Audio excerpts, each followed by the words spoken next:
Talvez essa seja uma das perguntas mais frequentes no âmbito cristão. Por que os cristãos não guardam os sábados, com exceção da Igreja Adventista? Pois bem, antes de tudo, quero deixar bem claro que não vejo nenhum problema guardar o sábado, uma vez que isso não implique em uma observância obrigatória para o cristão. O apóstolo Paulo resolve muito bem essa situação quando diz: aquele que faz caso do dia, para o Senhor o faz, e o que não faz caso do dia, para o Senhor o não faz. O que come, para o Senhor come, porque dá graças a Deus, e o que não come, para o Senhor não come, e dá graças a Deus. Romanos 14, 6. Outra coisa que é muito importante esclarecer é que não estamos falando de judaísmo, e sim de cristianismo.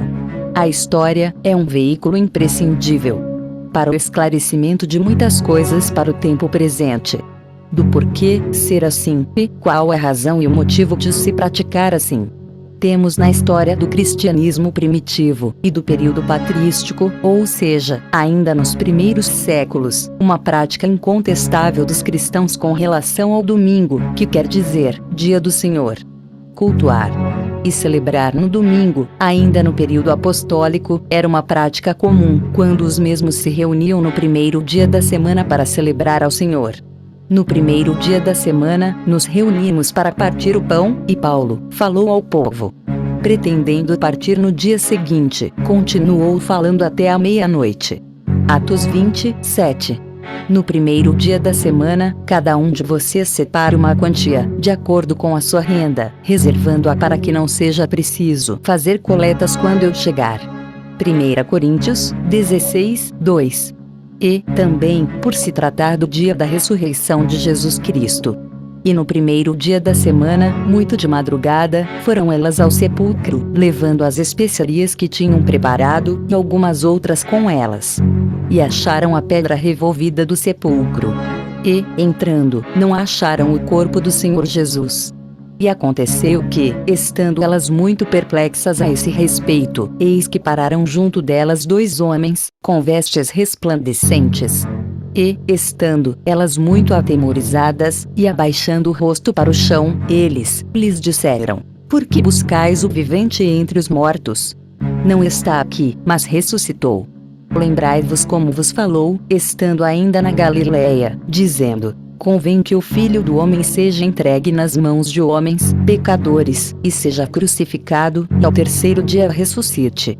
Lucas 24, do versículo 1 ao 7. E, também, por esse dia, ser chamado o dia do Senhor. Eu fui arrebatado no Espírito no dia do Senhor, e ouvi detrás de mim uma grande voz, como de trombeta. Apocalipse capítulo 1 e verso 10. Em toda a história da Igreja, não temos nenhum respaldo que confirme a guarda obrigatória do sábado para os cristãos, exceto para um pequeno grupo de judeus, que também se denominavam cristãos, chamados de ebionitas.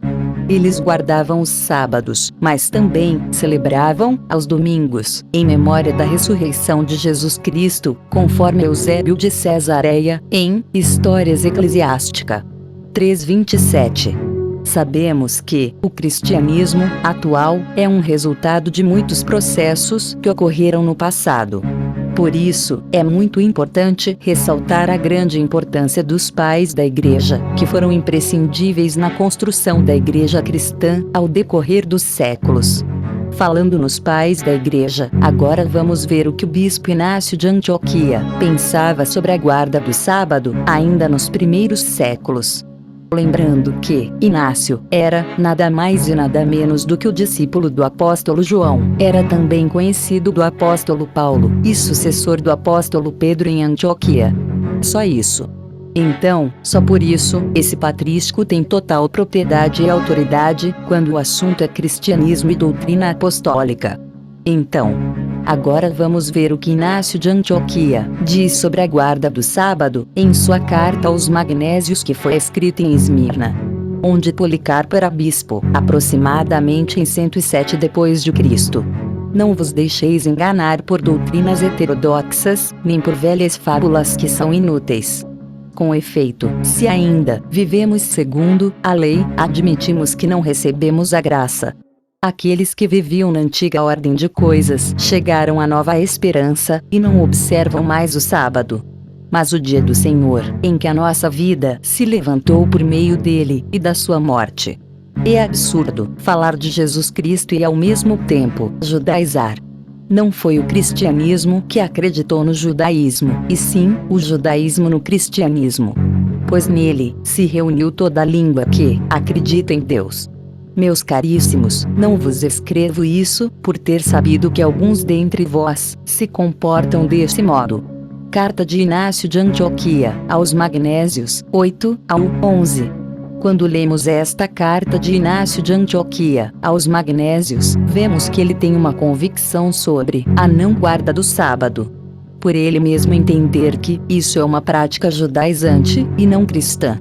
Ele ainda afirma que, se ainda vivemos segundo a lei, admitimos que não recebemos a graça.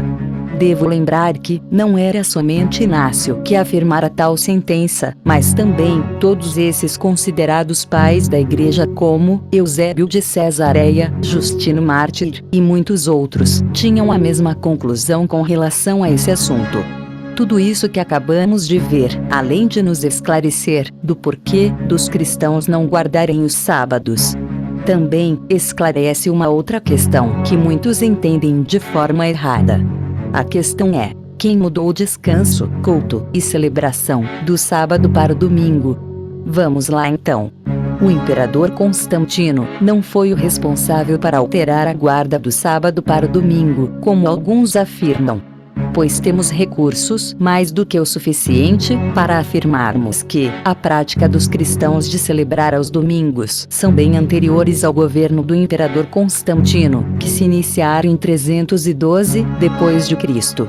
É justo salientar que, de fato, o imperador Constantino proclamou um edito que favoreceu a guarda do domingo, agradando dessa forma tanto cristãos quanto aos pagãos que adoravam o sol invictus. Mas Constantino não foi o responsável de substituir o sábado para o domingo no cristianismo. Como falei anteriormente, os cristãos tinham como prática, já nos primeiros séculos, de cultuar e celebrar no domingo e não no sábado. Agora, fica a critério de aceitar ou não esse fato incontestável. Se desconsiderarmos a autoridade dos pais da Igreja, então esse cristianismo que praticamos deve ser reconstruído imediatamente. Mas, se uma vez aceitarmos a sua autoridade, estamos concordando e entendendo que esse sistema doutrinário e dogmático devem ser considerados e respeitados com autenticidade e legitimidade, pois foram eles que estavam lá, próximos de todos os acontecimentos, e também na elaboração do cristianismo. Seria muita presunção da minha parte questionar homens que viveram e aprenderam com os apóstolos do Senhor Jesus, e que foram devidamente escolhidos pelos próprios apóstolos para dirigir a Igreja.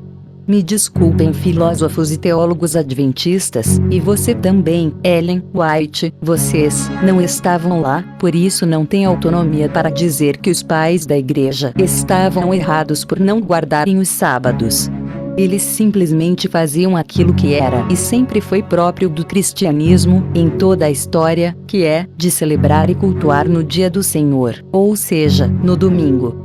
Ainda seguindo o mesmo pensamento com relação ao domingo, é justo citarmos os grandes reformadores como um recurso de credibilidade para concordarmos que o domingo sempre fez parte da história do povo cristão. É tão verdade que nem os grandes reformadores como Martinho Lutero, Calvino, John Wesley e tantos outros entenderam que o domingo era sim um dia de cultuar e celebrar ao Senhor, e não nos sábados.